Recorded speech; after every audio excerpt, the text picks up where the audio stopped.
Hello and welcome back to the Movie Memo Recaps. Today we are going to recap a 2016 movie titled I Am Wrath. Please be advised that there will be spoilers ahead. The movie unfolds in Columbus, Ohio, a city dealing with a growing gang problem and an alarming increase in homicides.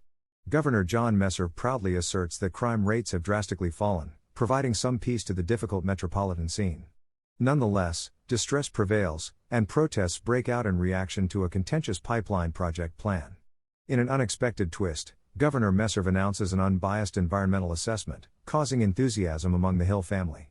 This finding is especially important to Abby Hill and her family because her mother, Vivian Hill, is heavily involved in the Environmental Protection Agency's audit. Tragedy strikes when Vivian goes to the airport to pick up her husband, Stanley Hill, who is returning from a job interview. In the airport parking lot, an unknown person approaches them and requests cash aid. What begins as a casual encounter turns ominous, culminating in a vicious attack on Stanley and a fatal stabbing of Vivian by an assailant with a distinctive fly tattoo. This horrible incident has left Stanley in shock and grief. Driven by a determined quest for justice, he informs detectives Gibson and Walker about the offenders. However, their probing questions regarding his connection with Vivian exacerbate Stanley's anguish, leaving him dissatisfied and perplexed. Overwhelmed by the tremendous loss, Stanley makes a dramatic decision to flee the events surrounding Vivian's funeral, capturing the nation's attention. Governor Messer expresses his sympathies and vows cooperation in the pursuit of justice.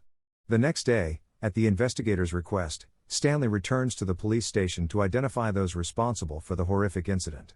After successfully identifying the genuine offender, Stanley is dealt a disappointing blow when the detectives decide to release the attacker owing to a lack of substantial proof, leaving him feeling completely powerless. In despair, he turns to his daughter, Abby, and tells her of the killer's release. Stanley, consumed with wrath at the assailant's freedom, discovers a disguised black package containing the damning relics from his past. Fueled by rage and an unshakable thirst for justice, he turns to his former friend, Dennis, for help. Dennis, fearful of the potential implications of seeking vengeance, cautions Stanley against taking this road. Undeterred by the warnings, Stanley teams up with Dennis and embarks on a journey to find the perpetrators. Their initial lead leads them to a bar, where Stanley spots Nathan, one of the attackers, handing over Vivian's stolen purse to his girlfriend.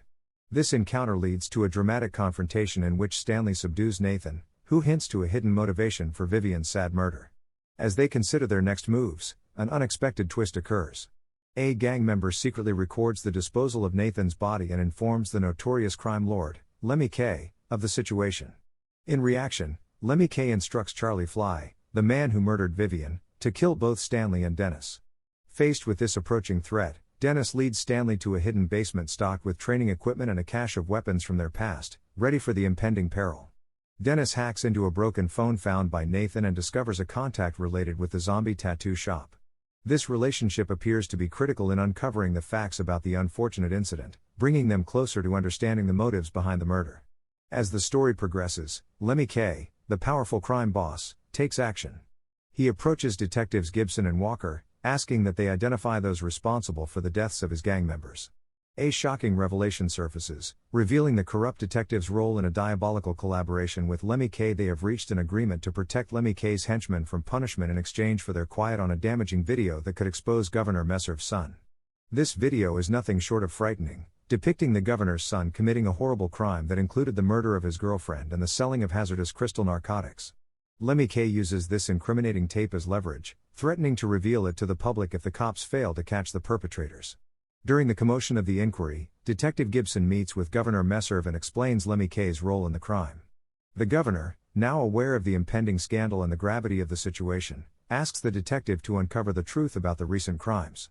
Determined to avoid the distribution of the devastating footage, the governor faces a mystery surrounding the culprits' identities and motivations, heightening the importance of the inquiry. Meanwhile, amid the continued investigation, Stanley devises a plan to face Lars, who works at the zombie tattoo business, only to find a new employee when he arrives. Dennis goes to the shop after hearing an alarm, only to confront Charlie and his gang. Dennis demonstrates his talents in a fierce shootout with bullets flying, eventually defeating the gang, while Charlie escapes captivity. Meanwhile, while having an I Am Wrath tattoo on his back, Stanley confronts Lars about Charlie, resulting in a heated exchange. Lars' refusal to reveal Charlie's whereabouts drives Stanley to the brink of rage. Stanley kills Lars by cutting his throat. Stanley seizes Lars' cocaine shipment, further complicating the situation. They dispose of the remains quietly with Dennis' help.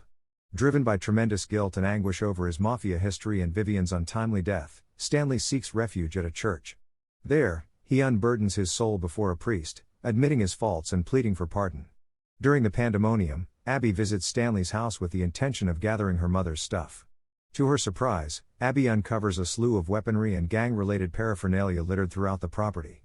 Before they can flee, Charlie and his henchmen stage an unexpected ambush. Gunfire erupts as they fire bullets at Abby's car. Stanley comes just in time to clear the issue, but Abby is understandably upset with him. Over at the governor's residence, Messerv learns of additional casualties in Lemmy K's gang and realizes the necessity for professional assistance in apprehending those responsible. As the situation worsens, the governor takes action to handle the emerging problem. Meanwhile, Lemmy K is outraged after finding that his expensive narcotics cargo has been stolen. He issues a strong warning to Charlie, who finds himself in hot water.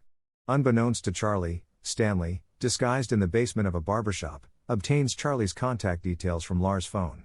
In a smart ruse, he dupes Charlie into going to a Korean club, where Stanley and Dennis are ready to face him. Charlie's fear reaches a fever pitch in the claustrophobic VIP lounge of the Korean club. Stanley cornered Charlie and demanded explanations, causing chaos.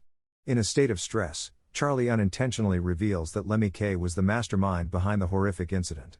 Stanley, driven by rage and determination, shoots Charlie, killing him.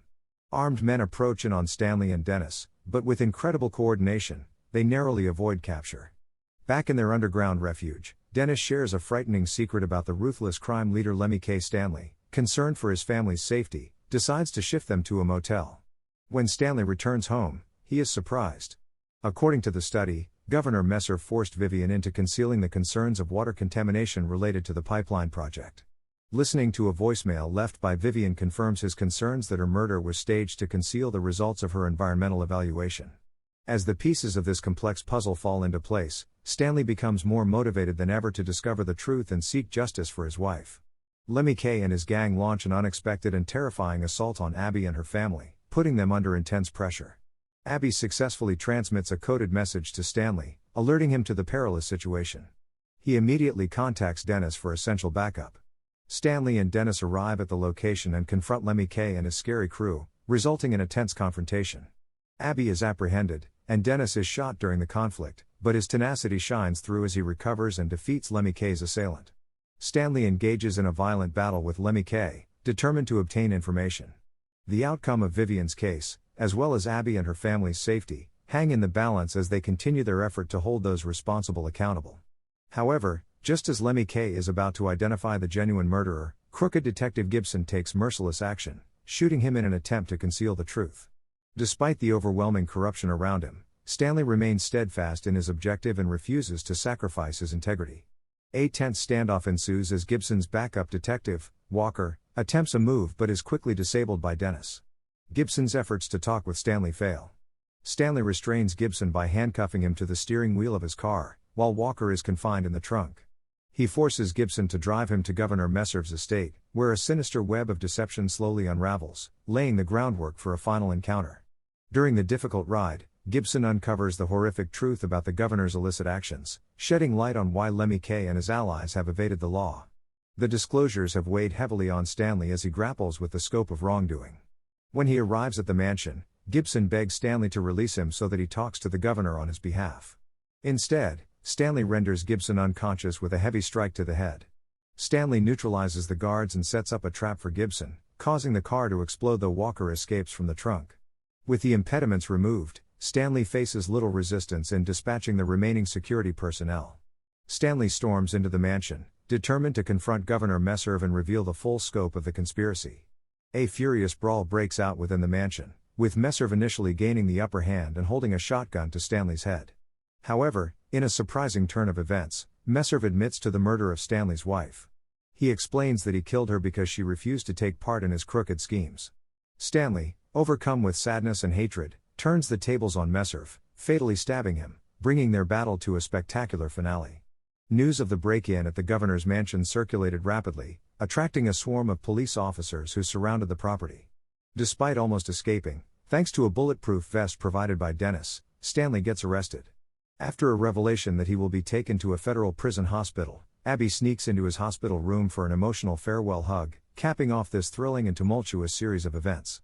Later that night, two policemen are stationed outside Stanley's hospital room, one of whom is Walker, who has been reduced to patrol duty. Nonetheless, he hides his nasty intentions as he approaches Stanley's room, with the nefarious goal of eliminating him. In an unexpected twist, Abby had left a concealed handgun disguised as a hug, allowing Stanley to defend himself.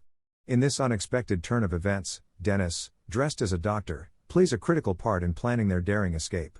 Stanley and Dennis manage to escape, finding asylum in Sao Paulo, Brazil, to avoid the unscrupulous authorities. Abby eventually receives a note from her father, confirming his safety and thanking her for her essential support. Thank you for watching. If you are new, don't forget to subscribe for more recaps. Until next time, have a nice day.